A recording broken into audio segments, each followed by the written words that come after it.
Good morning class. मैं शिल्पी शर्मा स्वागत करती हूँ कृष्णा एकेडमी के इस यूट्यूब चैनल पर। आज जो हम पढ़ने जा रहे हैं वो है करंट इश्यूज के कुछ मुद्दे। अभी कोरोना के काल में क्या क्या मुद्दे जो हैं अभी चर्चित हुए हैं और किस प्रकार हम उन्हें कवर करेंगे। इस वीडियो श्रृंखला में आप लोग जो है मेरे साथ जनवरी से अप्रैल तक की जो भी करंट है वो सभी आप मेरे साथ जो है क्लियर करते जाएंगे और वर्तमान में जो भी करंट के मुद्दे हो रहे हैं वो भी हम इसमें शामिल कर लेंगे। तो सभी लोग आप प्लीज़ करंट जी की जो हमारी श्रृंखला चल रही है 6:30 बजे आपकी स्क्रीन पर आ जाती है। आपसे एक रिक्वेस्ट है कि आप सभी लोग जो भी करंट आप पढ़ते हैं उसके बारे में आप कमेंट कीजिएगा। कमेंट से मुझे ये लगता है कि हाँ, जो मैं आपके लिए प्रयास कर रही हूँ वो सफल हो रहा है, आपको अच्छा लग रहा है। इसके अलावा साथ में आप हमारे चैनल को लाइक करें, सब्सक्राइब करें और आगे बढ़ें। तो चलिए अब हम फटाफट से शुरू करते हैं आज के करंट के इश्यूज क्या क्या हैं। तो चलिए सबसे पहला क्वेश्चन जो आज का है वो है कोरोना वायरस महामारी बचाव के लिए आवश्यक पीपीई किट। इसका फुल फॉर्म है पर्सनल प्रोटेक्टिव इक्विपमेंट। आपने सुना होगा अभी पीपी किट भेजे गए हैं, हमने बाहर से मंगाए हैं या भारत ने बाहर भेजे हैं। जनरली न्यूज़ में आप देखते हैं पीपीई किट के बारे में। अगर आपसे पूछे कि इस किट के उत्पादन में विश्व का दूसरा सबसे बड़ा उत्पादक देश कौन बना है, यानी जो हमारे पीपी किट जो हम यूज लेते हैं पर्सनल प्रोटेक्टिव इक्विपमेंट जिसके द्वारा जो है हम कोरोना के बारे में, कोरोना से संबंधित जो पीपी किट है, तो इसके लिए उत्पादन में देश में दूसरा स्थान प्राप्त करने वाला कौन सा देश है? तो इसका आंसर है भारत। तो ध्यान रखिएगा भारत जो है वो पीपी किट के मामले में दूसरा उत्पादक देश है। अब एक बात आती है कि आपने ये तो बता दिया कि दूसरा उत्पादक देश भारत है, लेकिन आपसे पूछा जाए कि पहला उत्पादक देश कौन सा है, तो ध्यान रखिएगा पहला उत्पादक देश पीपी किट का पहला उत्पादक देश, और आप सभी जानते हैं बिल्कुल सिंपल सी बात है, चाइना ही होगा। अभी 3 ही तो कंट्री कोरोना में थोड़े ज़्यादा बढ़िया चल रहे हैं। एक तो हमारा इंडिया है जो बहुत ही अच्छे रिकवरी के साथ आगे बढ़ा है, एक अमेरिका और चाइना जिसके अंदर जो है कोरोना के जो मरीज है वो बढ़ भी बहुत ज़्यादा बड़े भी थे और चाइना ने तो हालांकि कंट्रोल कर लिया है। तो ये बात आपको ध्यान रखना है कि पीपी किट के मामले में सबसे फर्स्ट नंबर पर कौन है? सबसे फर्स्ट नंबर पर है चाइना, बिल्कुल ऑब्वियसली बात है। और सेकेंड नंबर पर है हमारा भारत। भारत में इस किट के लिए जो प्रयोगशालाएं जो विकसित की गई है वो टोटल 9 प्रयोगशालाएं हैं। इसको ध्यान रखना, पीपी किट के लिए जो प्रयोगशालाएं हैं वो टोटल कितनी है बेटा? वो टोटल है 9। तो इस प्रकार हमने पहला क्वेश्चन कवर किया। चलते हैं आगे नेक्स्ट क्वेश्चन की तरफ। अब जो नेक्स्ट क्वेश्चन है ये है भारतीय मूल के अमेरिकी वैज्ञानिक जिन्हें प्रतिष्ठित इन्वेंटर ऑफ द ईयर पुरस्कार प्रदान किया गया। तो भारतीय मूल के ऐसे कौन से व्यक्ति हैं जिनको प्रतिष्ठित इन्वेंटर ऑफ द ईयर पुरस्कार दिया गया? सबसे पहले हम ये जान लेते हैं प्रतिष्ठित इन्वेंटर ऑफ द ईयर पुरस्कार होता क्या है। ध्यान रखिएगा इस पुरस्कार के तहत ऐसे व्यक्ति को चुना जाता है जो इंजीनियरिंग इलेक्ट्रिकल और आर्टिफिशियल जो हमारी मेंटलिटी है, कृत्रिम बुद्धिमत्ता है, उसके क्षेत्र में विशेष योगदान देने वाले व्यक्ति को ये पुरस्कार दिया जाता है इन्वेंटर ऑफ द ईयर। तो अगर आपसे पूछे ये पुरस्कार किसको दिया गया, तो ध्यान रखिएगा भारतीय मूल के अमेरिकी वैज्ञानिक जिनका नाम है राजीव जोशी। क्या नाम है? राजीव जोशी। भाई बिल्कुल राजी इन्होंने ले लिया, राजी तो लेंगे ही ना, क्योंकि इन्होंने कार्य ही ऐसा किया है और ये व्यक्ति बहुत ही अच्छे जो है वैज्ञानिक है। और आपको इनके बारे में बता दिया जाए कि अमेरिका में इनके नाम के 250 पेटेंट है। इन्होंने बहुत सारे ऐसे नए खोजें की है और लगभग 250 प्लस नहीं होंगे, मैंने 250 का एक एवरेज आंकड़ा ले लिया है कि 250 जो है पेटेंट इन्होंने अपने नाम किए हैं। तो ध्यान रखिएगा भारतीय मूल के अमेरिकी वैज्ञानिक जिन्हें इन्वेंटर ऑफ द ईयर पुरस्कार मिला है वो है राजीव जोशी। जोश में बहुत सारा कार्य कर दिया और इस बात के लिए इन्होंने जो ये पुरस्कार लिया इसके लिए बिल्कुल ही राजी हैं। चलते हैं आगे। अगला जो हमारा है वो है क्वेश्चन मई 2020 में केंद्रीय माध्यमिक बोर्ड के नए अध्यक्ष कौन चुने गए हैं? तो ध्यान रखिएगा अभी केंद्रीय मई 2020 में केंद्रीय माध्यमिक बोर्ड के नए अध्यक्ष चुने गए हैं मनोज आहूजा। इस बात को ध्यान रखेंगे। अभी केंद्रीय जो माध्यमिक बोर्ड है इसके अंतर्गत मनोज आहूजा को चुना गया है। और इससे पहले अगर कोई आपसे पूछे कि इससे पहले इन्होंने कौन थे या किसका स्थान लिया है, तो इससे पहले थी अनीता आहूजा। इससे पहले जो है इन्होंने अनीता आहूजा का स्थान लिया है, अनीता आहूजा। और अभी कौन है? मनोज आहूजा। तो मैं से माध्यमिक शिक्षा बोर्ड के नए अध्यक्ष और मैं से हमारा क्या हो जाएगा? मनोज आहूजा। आई थिंक आपको ये समझ में आ गया होगा। चलते हैं नेक्स्ट क्वेश्चन की तरफ। विश्व स्वास्थ्य संगठन WHO के कार्यकारी बोर्ड का अध्यक्ष किसे नियुक्त किया गया है? तो अगर इसकी बात करें तो इसके ऑप्शन है डॉक्टर हर्षवर्धन, डॉक्टर रघु शर्मा, राजीव मेहता और नन ऑफ दिस। तो इसका आंसर है डॉक्टर हर्षवर्धन, यानी विश्व स्वास्थ्य संगठन WHO वर्ल्ड हेल्थ ऑर्गेनाइजेशन के कार्यकारी बोर्ड का अध्यक्ष किसे चुना गया है? डॉक्टर हर्षवर्धन को। तो इसे जो है इनके बारे में हम कैसे जो है मुख्य मुख्य बातें जो है क्या रहेगी?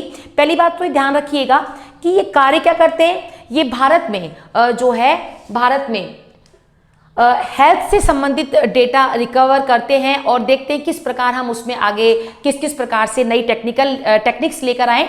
तो उसमें जो है विश्व स्वास्थ्य संगठन WHO के कार्यकारी अध्यक्ष जो है वो है डॉक्टर हर्षवर्धन।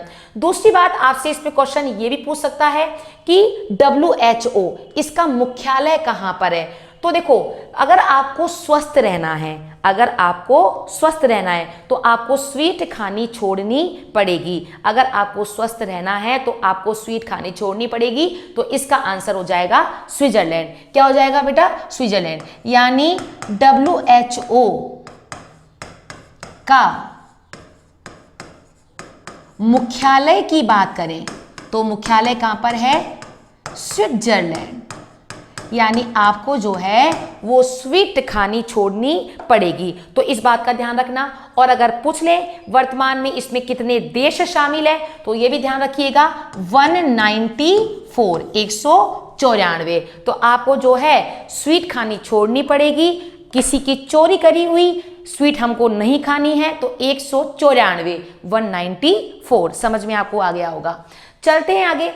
हाल ही में भारतीय डिस्कस थ्रोअर पर विश्व डोपिंग रोधी एजेंसी वाडा ने 4 वर्ष का प्रतिबंध लगा दिया गया है। इसका जो आंसर है, क्वेश्चन इसमें ऑप्शन दे रखे हैं संदीप कुमारी, मेसन फिनले, पीटर मालाचौकी और राघव शर्मा। अच्छा, तो इसका जो आंसर है वो है संदीप कुमारी। देखिएगा, वाडा जो है ये एक संस्था है जो भी कोई जो है कुछ ऐसे पदार्थ का सेवन करता है जिसके द्वारा उनकी क्षमता जो है खेलने की क्षमता बढ़ जाती है। ठीक है ना, एक नशीला सा पदार्थ होता है तो उसकी जो क्षमता है उस प्लेयर की क्षमता बढ़ जाती है। तो इनका टेस्ट हुआ और इसमें ये पॉजिटिव पाई गई और इसीलिए इन पर 4 साल का प्रतिबंध लगा दिया गया है। हमें इसको याद कैसे करना है? क्योंकि आपको इस क्वेश्चन में 3 चीजें याद करनी है कि एक तो जो क्वेश्चन मैंने लिखा है भाई किस पर प्रतिबंध लगाया है? संजीव कुमारी। आपको ये भी याद करना है भाई, उल्टा भी आ सकता है कि हाल ही में संदीप कुमारी चर्चा में रही है और इनका संबंध कौन से गेम से है? तो आपको लगाना है डिस्कस थ्रोअर। अब आपको याद कैसे करना है? संदीप कुमारी। तो संदीप से याद करना है दीपक। क्या याद करना है बेटा? दीपक। जब हम दीपक का यूज कर लेते हैं उसके बाद क्या करते हैं? उसके बाद हम उसे थ्रो अप कर देते हैं, फेंक देते हैं। ऐसा ही होता है ना, जो हम चीनी मिट्टी के दीपक लाते हैं या चीनी मिट्टी का जो भी हम कुल्लड़ लाते हैं तो उसको एक बार ही हम यूज करते हैं। उसको यूज करने के बाद में हम क्या कर देते हैं? उसको थ्रो यानी फेंक देते हैं। इसलिए भारत में डिस्कस थ्रोअर खिलाड़ी कौन है बेटा? संदीप कुमारी।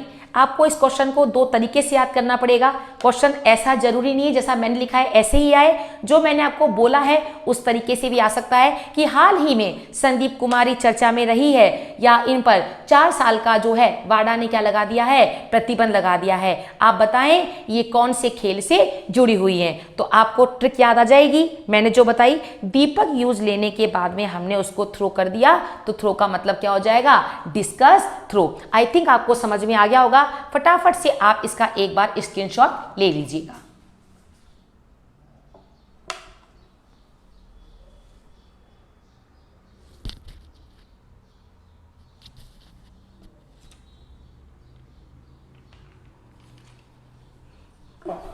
चलिए चलते हैं अब हम आगे और अगला क्वेश्चन देखते हैं क्या है, देखिएगा।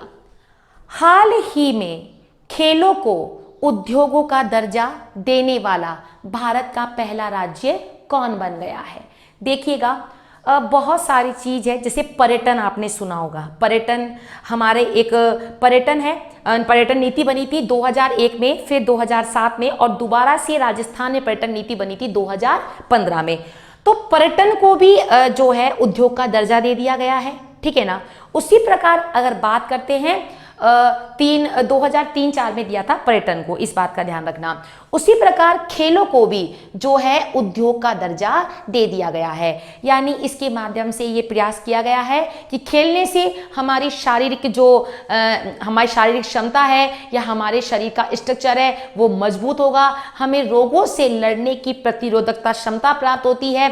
तो खेलना जो है हमारे शरीर के लिए फिटनेस का एक जो है कार्य करता है। तो अभी इस कोरोना काल में फिटनेस की कितनी आवश्यकता है, कितना जरूरी है, और उसी को देखते हुए एक स्टेट गवर्नमेंट है जिन्होंने खेलों को उद्योगों का दर्जा दिया है, और उस खेलों को उद्योगों का दर्जा देने वाला वो स्टेट भारत का पहला राज्य बन गया है।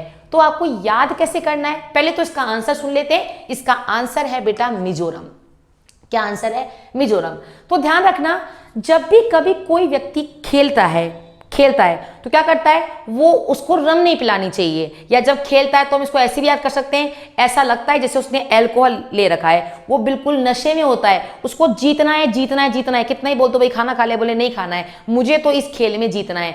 तो खेलने से कितना जो है उत्साह आ जाता है, लगता है जैसे हमने क्या पी रखी है, अल्कोहल पी रखी है, रम पी रखी है। तो रम से हमारा आ जाएगा मिजोरम। तो ध्यान रखिएगा, हाल ही में खेलों को उद्योग का दर्जा देने वाला भारत का पहला स्टेट कौन सा बना है बेटा, मिजोरम। चलते हैं आगे, नेक्स्ट क्वेश्चन। आंध्र प्रदेश के किस शहर में एलजी पॉलीमर लिमिटेड कंपनी के संयंत्र स्टायरीन गैस के रिसाव के कारण किस शहर में स्टायरीन गैस के रिसाव के कारण जो है दुर्घटना घटित हुई थी। तो इनमें से ऑप्शन दे रखा है विशाखापट्टनम, गुंटूर, कुर्नूल जिला, नेल्लोर। तो बेटा इसका सही आंसर है विशाखापट्टनम। आपको पता होगा, थोड़ा सा मैंने आपको पहले भी पर्यावरण अध्ययन के जो टॉपिक कराए थे उसमें इसके बारे में समझाया था। यहाँ पर करंट इशू है, दोबारा आप समझ लीजिएगा।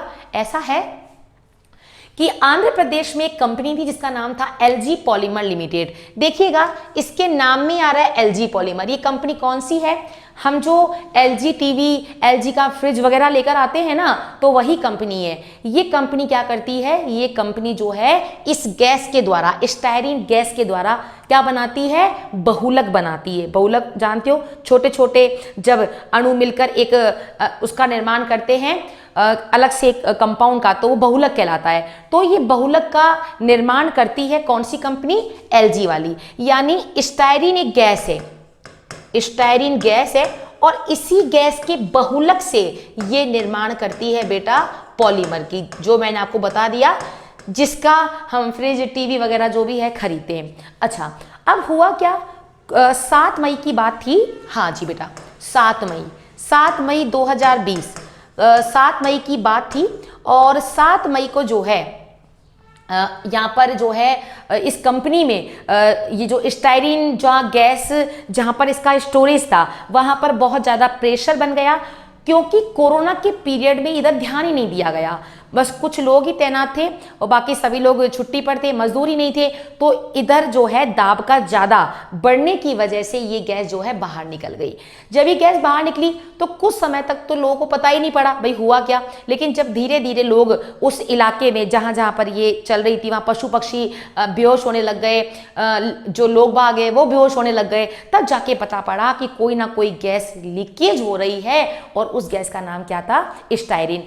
आपको पता होगा 1984 में भोपाल गैस त्रासदी में भी MIC है ना, यानी मिथाइल आइसोसाइनेट जो गैस है उसका भी लीकेज हुआ था। उस समय भी कुछ इसी प्रकार की दुर्घटना हुई थी। तो हमारी गवर्नमेंट से यह आशा की गई थी कि दोबारा से ऐसी घटना ना हो, लेकिन इतना ध्यान नहीं दिया गया। अब ये बात है कि कोरोना के पीरियड में अगर किसी भी प्रकार की परिस्थिति आ जाए, लेकिन उद्योगों में या जो भी कहीं गैस का निर्माण हो रहा है या कहीं पर भी गैस का प्रोडक्शन होता है या उसका यूज होता है, तो वहाँ पर समय समय पर जाकर जो है एक बार जानकारी या उनका रखरखाव कर लेना चाहिए। तो इसी वजह से ये ऐसा कार्य हुआ जिसमें आंध्र प्रदेश के विशाखापट्टनम में LG पॉलीमर लिमिटेड कंपनी में स्टायरीन गैस का रिसाव हुआ। काफ़ी लोग जो है बेहोश हुए और लगभग कुछ संख्या में लोग मारे भी गए थे। तो इस प्रकार का जो है, तो इसका सही आंसर क्या है बेटा, विशाखापट्टनम। इसको याद कैसे कर सकते हो, विशाल क्षेत्र पर ये गैस फैली और स्टायरीन से तो जो लोग स्टाइल में भी घूम रहे थे वो सब बेहोश हो गए। कई लोग स्टाइल में घूम रहे थे, बेचारों घूम के आते पता पड़ा सबकी स्टाइलें वहीं निकल गई। क्यों, इस गैस की वजह से। तो ये एक ट्रिक हो जाएगी जो आपको याद करने में क्या देगी बेटा, सहायता देगी। चलते हैं अगले क्वेश्चन की तरफ। अब है बहुत ही अच्छा क्वेश्चन है, देखिएगा। कचरा मुक्त स्टार रेटिंग के तहत कितने शहरों को कचरा मुक्त 5 स्टार घोषित किया गया है। यानी अभी एक सर्वे हुआ 2020 में, 5 स्टार रेटिंग के तहत उन शहरों को दिया गया है जहां पर कचरा मुक्त रेटिंग जो शहर है उनको जानकारी उनके बारे में कहा गया है। तो अगर आपसे पूछे भाई कितने शहर है, तो इसका आंसर हो जाएगा 6। अब कौन कौन से शहर हैं, छत्तीसगढ़ का अंबिकापुर है, मैसूर है, और हाँ गुजरात में है, मैसूर है, गुजरात के एक शहर है जैसे सूरत है, राजकोट है, और MP का इंदौर। तो इस प्रकार के जो, और मुंबई का भी है नवी। तो ये जो शहर है इनको जो है 6 शहर चुने गए हैं और इनको 5 रेटिंग मिली है, कचरा बिल्कुल भी नहीं है। तो आप फटाफट से इनके नाम लिख लीजिएगा। तो सबसे पहले हम बात कर लेते हैं छत्तीसगढ़ की।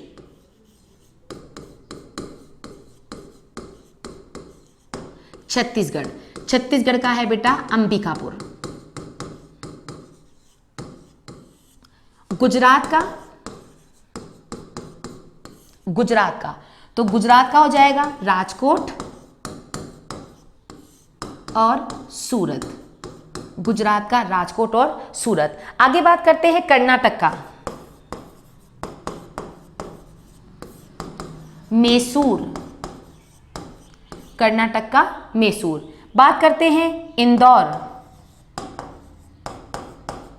और एक है इंदौर हो गया, और एक है आपका नवी मुंबई, महाराष्ट्र का नवी मुंबई। महाराष्ट्र का नवी मुंबई।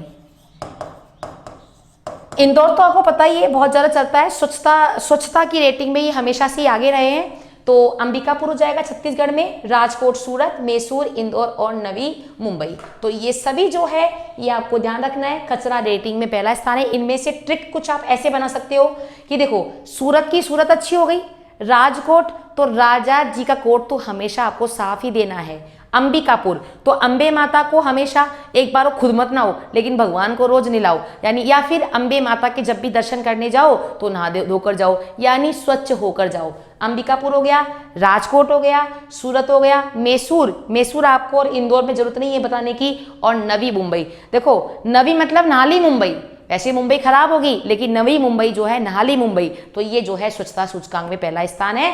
फटाफट से आप जो है जिनको 5 रेटिंग मिली है इन सभी का आप स्क्रीनशॉट ले लीजिएगा, या इसको वीडियो को रोक के फटाफट से आप अपनी कॉपी में लिख लीजिएगा। फटाफट आप इसका स्क्रीनशॉट लीजिएगा।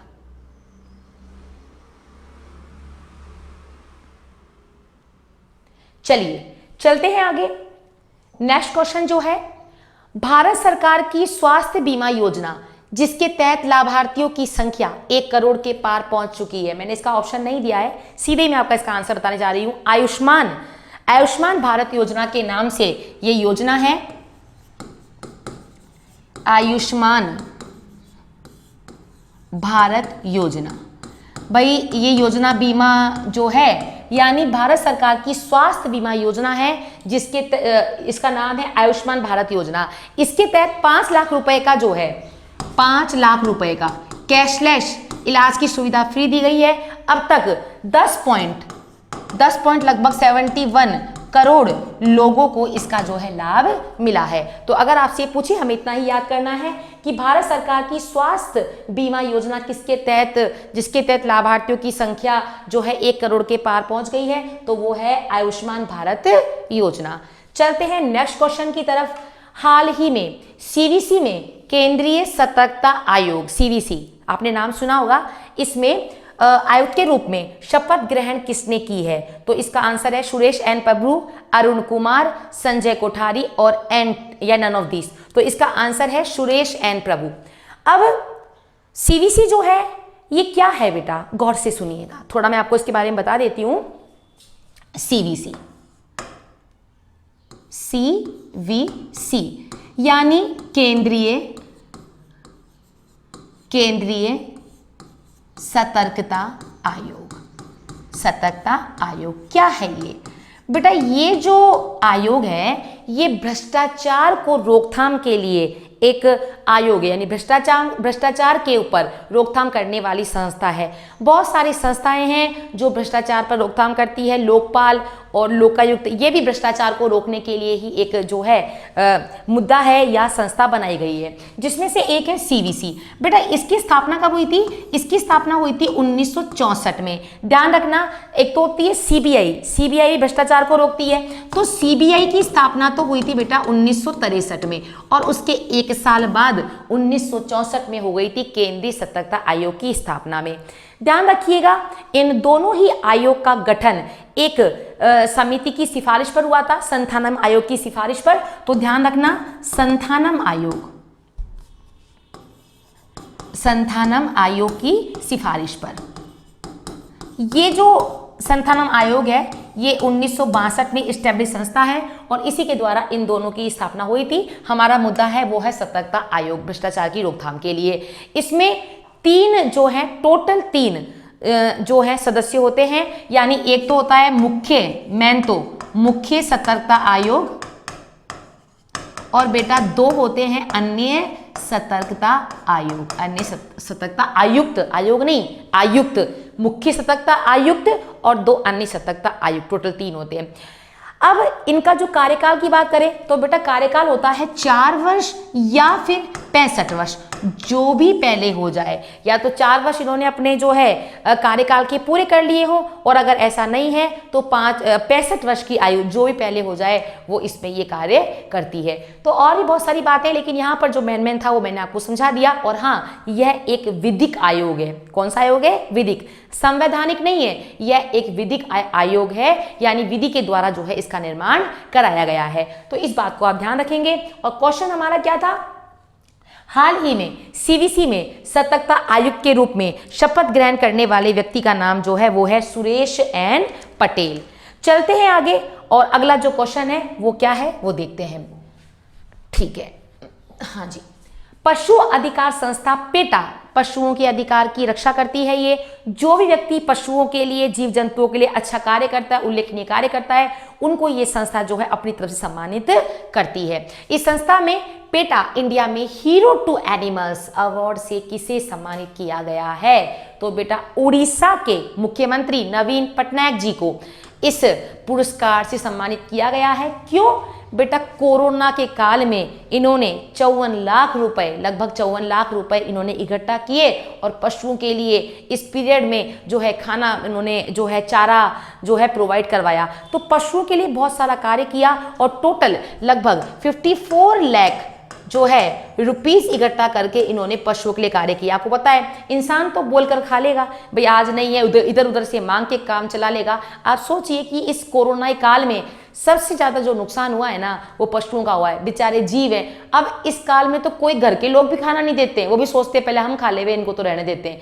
तो सोचिएगा बेचारे पशुओं क्या हाल हो रहा होगा। इसीलिए अगर इस प्रकार का कोई अच्छा कार्य करता है तो वो बहुत ही सराहनीय कार्य है और पेटा के द्वारा इनको hero of the animal award के द्वारा सम्मानित किया गया है। तो ध्यान रखिएगा, है कौन व्यक्ति? नवीन पटनायक। फटाफट से इसका स्क्रीनशॉट ले लीजिएगा।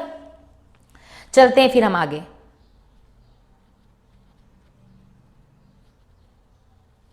चलिए अगला जो हमारा क्वेश्चन है वो क्या है, देखिएगा। हाल ही में किस भारतीय को वर्ल्ड वाइड फंड इंडिया के पर्यावरण शिक्षा कार्यक्रम का ब्रांड एम्बेसडर बनाया गया है? वर्ल्ड वाइड फंड, WWF, ठीक है। अच्छा, सबसे पहले तो आपको ध्यान रखना है वर्ल्ड वाइड फंड का स्थापना कब हुई थी बेटा? इसकी स्थापना हुई थी 1961 में। कब हुई थी? 1961 में। और अगर बात करें कि इसका मुख्यालय कहां पर है, तो इसका मुख्यालय है स्विट्जरलैंड में। स्विट्जरलैंड में। इसे याद कैसे करना है? बहुत सिंपल है। देखो वर्ल्ड वाइड यानी पशुओं की बात कर रहे हैं और आपको पता है पशुओं को मीठा नहीं देते हैं, स्वीट नहीं देते, सबको पता है ना। चाहे आपके घर में डॉगी हो, जो भी हो, उसको स्वीट देने के लिए मना करते हैं क्योंकि इससे उनके बाल झड़ जाते हैं। तो पशुओं को स्वीट नहीं चाहिए, तो स्वीट से हमारा क्या हो जाएगा? स्विट्जरलैंड, ठीक है। अच्छा, 1961 में इसकी स्थापना हुई थी, स्विट्जरलैंड में हुई थी। अब इसका यानी पर्यावरण अध्ययन के लिए, पर्यावरण शिक्षा के लिए अगर बात करते हैं तो इसमें जो है किसको ब्रांड एम्बेसडर बनाया गया है? आपको पता होना चाहिए, हमारे शतरंज चैंपियन विश्वनाथ आनंद जी को। तो इन्होंने जो है इस माध्यम से ये शिक्षा का जो है प्रचार प्रसार करेंगे और इसी वजह से जो है पर्यावरण के लिए, पर्यावरण की सद्भावना के दूत में शिक्षा कार्यक्रम का ब्रांड एम्बेसडर बनाया गया है। हम ये सारी चीजें पढ़ते हैं, इनको अमल में लाना बहुत ही मुश्किल होता है, आपको सबको ही पता है। प्लीज जो भी जानवर आपको दिखते हैं उनका ध्यान रखें, उनके साथ कोई भी ऐसा बर्ताव ना करें जो हाल ही में आपने देखा था केरल में किस प्रकार एक गर्भवती हथनी, जिसका नाम क्या रखा गया था? जिसका नाम रखा था हमने विनायकी, विनायक के नाम से, उसको किस प्रकार कुछ बेकार लोगों ने मार दिया और वहां की गवर्नमेंट भी कोई इतनी जो है उनके खिलाफ एक्शन नहीं लेती है। अगर कोई बोलता है तो उसके ऊपर ही जो है वहां पर FIR दर्ज हो जाता है, पता होगा आपको। तो ये सारी चीजें बहुत ही बेकार है। प्लीज आप सभी लोग, इवन हम सभी लोगों को आगे आकर इस प्रकार के कार्य को जो करते हैं उनको रोकना है। अगर आपके आसपास भी कोई जानवर है और कोई पड़ोसी भी अगर उसको परेशान कर रहा है तो प्लीज उठें, आवाज लगाएं, बोले कि ऐसा ना करें, क्योंकि हर एक व्यक्ति अगर ऐसा कार्य करेगा तो प्लीज जो है हम सभी लोग जो है इस कार्य में अपना योगदान दे पाएंगे। 5 जून को पर्यावरण दिवस मनाने से कुछ नहीं होगा, ब्रांड एम्बेसडर किसको बनाया है इसको पढ़ने से कुछ नहीं होगा। इनमें से अगर हम एक बात भी अमल में लेकर आते हैं तो हम हमारे देश के लिए बहुत बड़ा योगदान देंगे। तो इस प्रकार हमने आज ये कुछ क्वेश्चन करे। अब चलते हैं आज का हमारा जो क्वेश्चन है, नया क्वेश्चन। इससे पहले जो मैंने आपसे क्वेश्चन पूछा था, एक क्वेश्चन मैंने आपसे पूछा था कि प्रकाश संश्लेषण की क्रिया किस रंग में ज्यादा होती है? मुझे पता था उसमें 1-2 बच्चों ने आंसर लिखा है हरा रंग, लेकिन वो गलत है। अच्छा, एक बात और ध्यान रखिएगा, जो भी क्वेश्चन के आप आंसर देते हैं प्लीज उसको जो है राइटली अच्छे से लिखा करें कि भाई क्या है क्या नहीं है। तो हरा आंसर गलत है, ग्रीन कलर गलत है। ध्यान रखना, अगर प्रकाश संश्लेषण की बात होती है तो सबसे ज्यादा वो क्रिया होती है लाल कलर में, रेड कलर में।